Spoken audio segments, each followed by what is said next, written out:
As we've heard from Ian, the opportunities presented by digital technologies and new ways of publishing are enormous. I've worked in public engagement for 25 years, and especially as Director of Communications here at the Welsh Government, I watched the changes unfold. Avenues for more and faster communication and for access to multiple sources of information, interpretation and opinion have sprung up. We're seeing the creation of new, powerful opinion formers and curators of content emerging and gaining ground online in a way that could not have been imagined a decade ago. Government communications has had to come to grips with massive adjustments in the quantity and speed of information and the shift in power dynamics that digital technologies have brought. And so have traditional big-name news outlets. The terms of engagement between sources of authority and ordinary citizens has been transformed.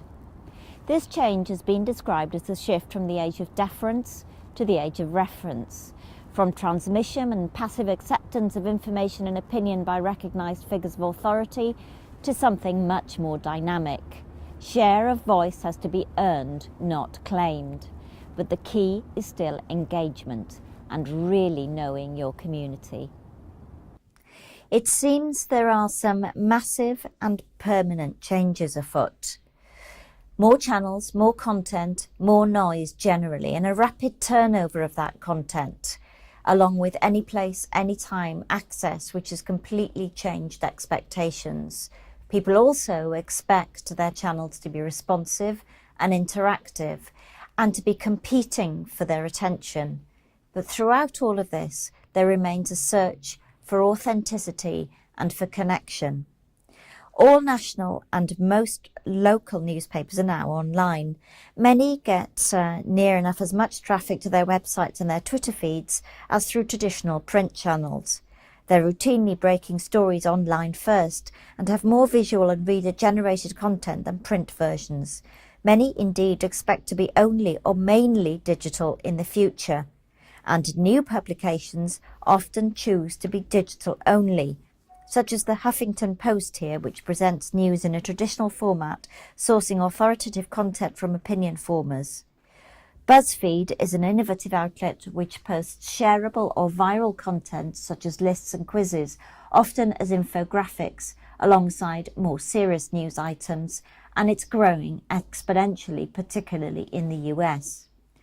The low cost and speed of publishing and opportunity for interconnecting with local communities means that a lot of hyperlocals also fall under this category of digital only, although, as we'll see elsewhere in this course, some are moving into print as well. Added to this is a hugely crowded and dynamic social media landscape. Here, they're grouped thematically, and these sites enable people to publish, share, discuss and network.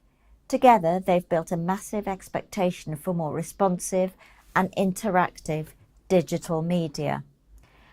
Organisations have picked up on this by digitising opportunities to engage. The UK government's e-petition site received 6.4 million signatures and 36,000 separate petitions in 2011 when it moved to a new platform. And local government is in many places seeking views on how to deal with cuts in budgets through online consultations and suggestions exercises. Organisations such as 38 Degrees have harnessed this power to influence real change from a grassroots level. We are increasingly living digital lives.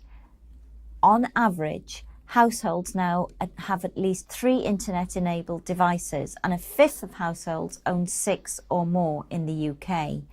Tablet ownership is in a stage of exponential growth and doubled last year. Not surprisingly, with so many devices and channels available, there's acute competition for time and almost continual partial attention.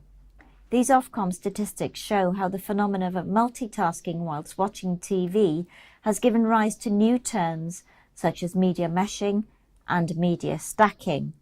Our consumption of media is no longer lineal, and it seems that this divided attention will grow more prevalent as tablet use increases. What cuts through all this noise is authenticity. Real people, real places, real events. And that's what hyperlocals have got going for them. They have roots in their community. They know the people they serve.